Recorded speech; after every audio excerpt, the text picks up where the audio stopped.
What's up, world? I'm Cameron McKinney, and this is Pop Culture Spotlight, a podcast about the career of actress Dakota Johnson, the Apple TV Plus series The Afterparty, and the movie The KingsMan. First, let's talk about the career of Dakota Johnson. Johnson began her career with small parts in the movies The Social Network, 21 Jump Street, and The 5-Year Engagement, before starring in 50 Shades of Grey with Jamie Dornan, which of course made her well known. The first one made over $560 million at the box office. The other two films in the series made significantly less, but still made close to $400 million each. These films were destroyed critically. From the little of them I've seen, they are not very good, but it has absolutely nothing to do with Dakota Johnson. During the time of these movies, Johnson also appeared in Black Mass with Johnny Depp, who was playing infamous mobster Whitey Bulger, and in A Bigger Splash with Tilda Swinton and Ralph Fiennes. Both of these films are excellent and showcase Johnson's range as an actress. If these last 15 years have shown us anything about movies, it's this: that the first big role an actor gets is not the role that's going to define them. Just look at what's happening this year in Hollywood. Kristen Stewart is nominated for an Oscar for playing Princess Diana in Spencer. Robert Pattinson next week is going to be in the biggest movie on planet Earth, The Batman. Jamie Dornan was getting awards recognition for his film Belfast, and Dakota Johnson had an excellent year of her own, but for the longest time we only thought of these people as the franchises that made them famous in the first place, and I think we went all about it the wrong way. These actors have used these tentpole movies to get more interesting jobs. They've gone about it the right way. In the years since 50 Shades has ended, Johnson has starred in the remake of the horror film Suspiria, re-teaming with Tilda Swinton, the thriller Bad Times at the El Royale, with an all-star cast that includes Chris Hemsworth, Jon Hamm, Cynthia Erivo, and Jeff Bridges, The Peanut Butter Falcon, an inspirational film about a man with Down syndrome, Our Friend with Jason Segel and Casey Affleck, where Johnson is playing a woman who is dying from cancer, The High Note with Tracy Ellis Ross and Kelvin Harrison Jr., a film about an assistant to a famous musician who aspires to be a producer, and The Lost Daughter with Olivia Colman and Jessie Buckley, where a woman on vacation relates to the hardships a young mother is going through. And in all the movies I just mentioned, Dakota Johnson gives a terrific performance and is the most interesting thing on screen. She has indescribable movie star qualities. My favorite performance from Dakota Johnson is in the movie Peanut Butter Falcon. It was the first time I was impressed by her, and it changed my perception of her, and those are the best performances. After seeing that, I realized Johnson is one of the best young Hollywood stars, and she has great chemistry with the star of the film, Zach Gottsagen. Her most underrated performance comes in the movie The High Note. The premise of this movie is ridiculous, and the film is predictable, but Johnson gives a movie star performance worth watching, and that's what a movie star does. They make average to below average movies work, and I love her scenes with co-star Kelvin Harrison Jr. That movie star quality I'm talking about that Dakota Johnson has is very rare. Like, you want to see her in every situation imaginable. Those type of movie stars don't exist anymore. I'm talking about like the Julia Roberts type. No, Dakota Johnson is not as good as Julia Roberts, but she does have that movie star, I want to see you in any situation, I want to see you in every type of movie, and as an audience member, you're always happy to see Dakota Johnson. The best year of Johnson's career is 2015. In the middle of making the 50 Shades films, which were publicly being mocked, she worked with two great filmmakers, Scott Cooper on Black Mass and Luca Guadagnino on A Bigger Splash. Her and Guadagnino would later work again on Suspiria. This is the smartest route to go if you want to be good in movies. Work with brilliant filmmakers. And that's what Dakota Johnson has done in recent years. In 2021, she worked with first-time filmmaker Maggie Gyllenhaal on The Lost Daughter, a film that a lot of people think is the best movie of last year. 2021 was also the first year that Dakota Johnson was getting Oscar buzz for her performance in The Lost Daughter. Interestingly enough, her co-star Jessie Buckley got a Best Supporting Actress nomination instead. I do think that in the next 5 years, Dakota Johnson is going to get an Oscar nomination. She is that big and she is on a fantastic run of really high quality films. Johnson's next projects includes the movies Cha-Cha Real Smooth, Am I Okay from comedian Tig Notaro, Persuasion, a Jane Austen adaptation with Henry Golding and Suki Waterhouse, and Johnson is set to play the comic book character Madam Web in a movie. The character is closely associated with Spider-Man. I also find this to be a new interesting pattern for young movie stars. Johnson got famous for the 50 Shades movie, then she stayed away from big studio films. Now she's returning to them in a big way, starring in a big comic book movie. It's almost like what Robert Pattinson did. Robert Pattinson was in the Twilight movies, then he did a bunch of weird indies. Now in the last few years he's been in Tenet and The Batman. It's almost like movie stars are using indies to build up their credibility, and then they return to big studio movies and return back to the limelight. Whatever Johnson's career strategy is, it's really working. Here's a list of noteworthy Dakota Johnson performances: Black Mass, A Bigger Splash, Bad Times at the El Royale, The Peanut Butter Falcon, Our Friend, The High Note, and The Lost Daughter. Now let's switch gears and talk about the Apple TV Plus series, The Afterparty. Here's a quick synopsis.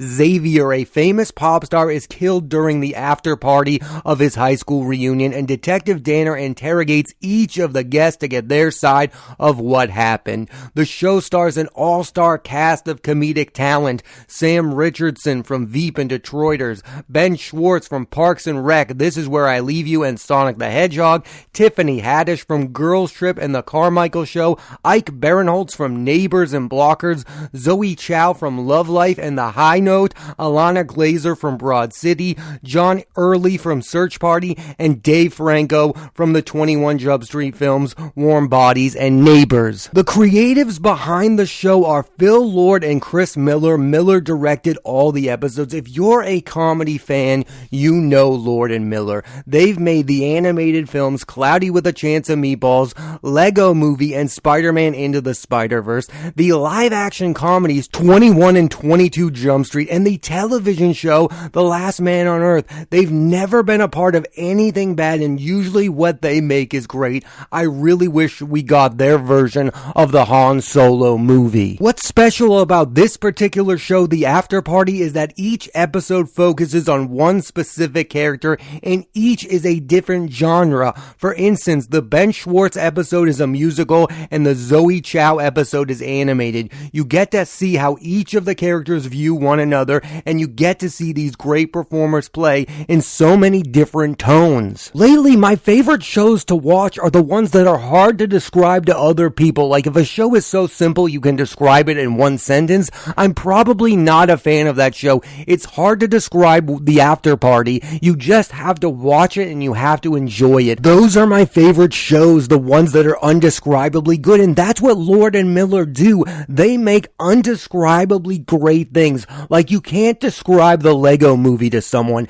They just have to watch it. You can't describe 21 Jump Street. They just have to watch it. The other thing I love about The Afterparty is it's a rare comedy with a plot that you need to follow each episode instead of the classic sitcom formula where the characters don't change and it doesn't matter what episode you're on. More focused comedy should be made. I love a comedy with a great narrative. The shows that are thriving right now on TV are the ones that are building up to something. I think gone are the days of let's watch Friends and it doesn't matter where they're at. It doesn't matter what year they're in. I want a show where I have to follow what's going on and know where I am. In the plot matters, especially in television when you're investing all of that time. The whodunit comedy is thriving now more than ever. You have Knives Out, which was a box office hit. You have Only Murders in the Building, one of the best shows of 2021, and now The Afterparty. And all three pay homage to the classics while also experimenting creatively. They trick you with classic tropes and then you go in a totally different direction. All three have also been great acting showcases. Ana de Armas is a revelation in Knives Out. Selena Gomez Gomez has never been better in Only Murders in the Building, and in the Afterparty you have Sam Richardson and Ben Schwartz who form a great comedic duo. Zoe Chow is fantastic, especially in her episode where there are multiple versions of her character, and Dave Franco shines as an ego-obsessed pop star. I especially like it when he comes up with a cheesy song lyric and sings a voice memo to record it. Right now, as I record this podcast, I have not seen the final episode of the Afterparty. It is coming the Friday after this podcast is released, so it is possible the show has a really stupid ending, but for right now, I am loving everything that I am getting from this show. I love the multiple tones that the show is giving. I think this show has the best cast of 2022 so far, and I have really high hopes for how this show is going to end. I have all the faith in the world of Lord and Miller to end this show with a bang. Now let's switch gears one final time and talk about the KingsMan. Here's a quick synopsis. In 1902, after losing his wife, Orlando will do anything to protect his son, including forming a group of undercover spies to prevent a catastrophic war. The film stars Ralph Fiennes, Harris Dickinson, Gemma Arterton, Djimon Hounsou, Matthew Good, Tom Hollander, Rhys Evans, Daniel Bruhl, Charles Dance, Aaron Taylor Johnson, Valerie Packer, and Stanley Tucci. The standout performances come from Ralph Fiennes, who always brings it. He's one of the most consistent actors of his generation, and in this he has great chemistry with Harris Dickinson, who plays his son. The other performance of this movie I really like comes from Tom Hollander, who is not a super well-known actor, but he's been brilliant in a lot of things. I became a fan after seeing him in the sequels to the Pirates of the Caribbean. He's also been in Pride and Prejudice, Hannah, Breathe, and Bohemian Rhapsody. In this film, he plays 3 different roles. Ralph Fiennes will next star in the movies The Forgiven with Jessica Chastain and The Menu with Anya Taylor-Joy and Nicholas Hoult. Let's talk about the director of The KingsMan, Matthew Vaughn. I'm a massive fan. He's made some of my all-time favorite films: Layer Cake, Stardust, Kick-Ass, X-Men First Class. He's made so many great films in different genres: superhero movies, fantasies, a crime movie, and with the KingsMan films, spy movies. I love the first one with Taron Egerton and Colin Firth. The second film is fine. Let's talk about this prequel film, The KingsMan. The biggest issue I have with this movie is how it mixes fiction with historical events, which I think is something I don't think you should ever do in a movie. They put real life historical figures and put them in a Legion of Doom-like group. I found this to be super cringy. I get it, a lot of time has passed since these events occurred, but I still don't think we should look back at them as like these silly, goofy things. They happened, they were important, and maybe we shouldn't touch upon them in films. Like this anyway. I had the exact same issue with the Marvel film The Eternals.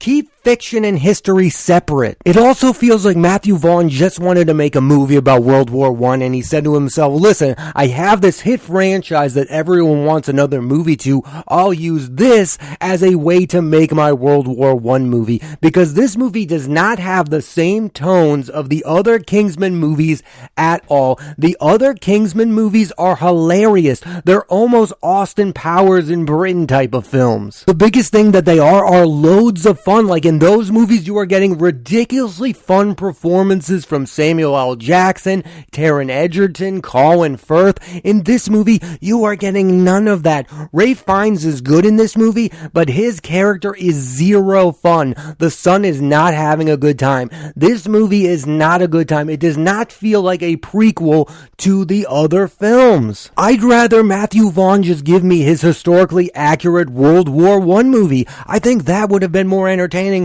and I would have taken it more seriously. I was expecting this movie to be a good time, and it wasn't. It wasn't a good time at all. This film is an example of how it's impossible to turn original IP into a franchise. Like The KingsMan is a really fun movie with Taron Egerton. He was a rising star. It was the movie that made him famous. We all had a good time. Now they've tried to turn this into a franchise, and it has failed. Like the second movie is just weird. Like like Julianne Moore is just out here trying to eat people. That movie really doesn't work. Yes, I can watch that movie. It's okay. It's not very good though. Not every hit movie should have a sequel or a prequel. Like, I think The KingsMan should have been a one-hit wonder. It is not worthy of being a franchise because it seems like Matthew Vaughn does not have any more stories worth telling. And again, I'm the biggest fan of Matthew Vaughn. He always delivers really good movies. I think Stardust is one of the most underrated films of our time.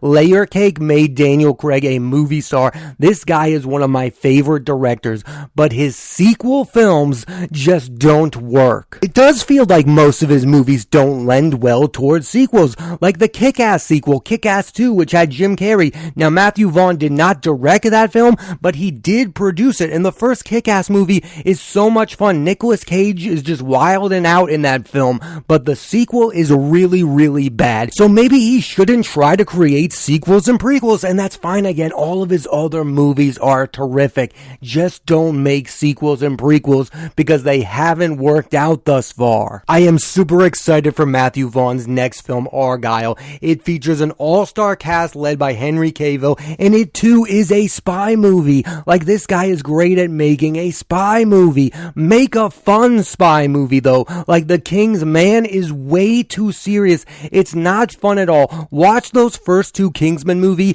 and then watch The KingsMan, and you don't think there's any connection whatsoever other than the names of the films and the tailor shop that they go to. Other than that, there's zero connection. The first two Kingsman movies each made over $400 million, and The KingsMan barely made over $100 million.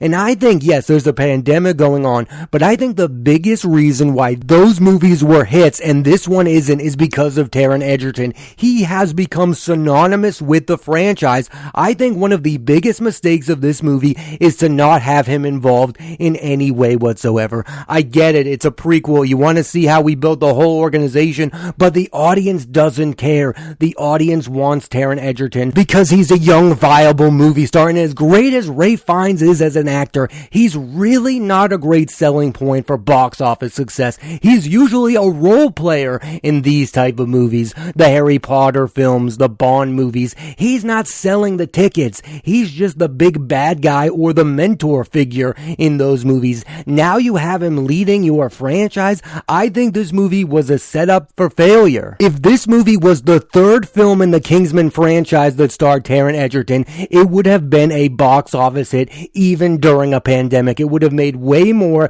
than $125 million because when we think of this franchise, we think of him. Yeah, it's like people will say this movie didn't do very well because it's a bad movie. Well, there are some movies that people are saying are bad that are being hits. Uncharted is not a very good film from all people's estimations, yet it's making a boatload of money. And why is that? Because Tom Holland is the lead of that film. If this movie had Egerton, it would be making a whole ton of money because those young movie stars are the ones we want to see. The people that can sell movies are movie stars. Movie stars matter. Don't listen to people. They do matter. Tom Holland can sell Uncharted because of Spider-Man. People want to see Taron Egerton, especially if it's in a Kingsman movie. It's the franchise that turned him into a movie star, and since then he's been in Rocketman. He is a viable movie star, and to not include him in your movie whatsoever is the biggest failure of the film, because I think if he were involved, the movie would have been a bigger hit,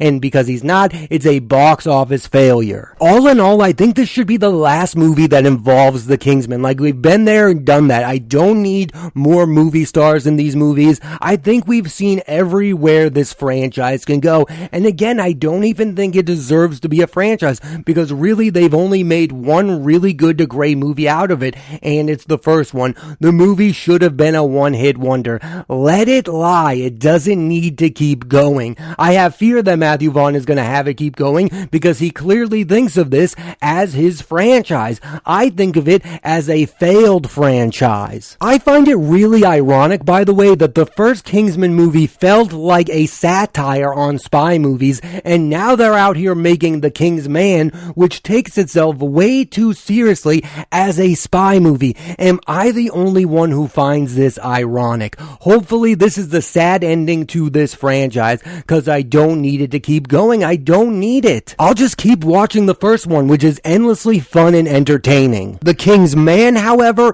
is not. Thanks for listening to this edition of Pop Culture Spotlight. I'm Cameron McKinney, and there'll be a new episode of the podcast every Thursday, and I highly recommend you go back and watch the films of Dakota Johnson and check out the Afterparty. Next week on the podcast, it's a big one as I'm talking about the movie The Batman, starring Robert Pattinson, Zoe Kravitz, and Paul Dano, and season 2 of Euphoria. So tune into that, and please rate, review, and subscribe.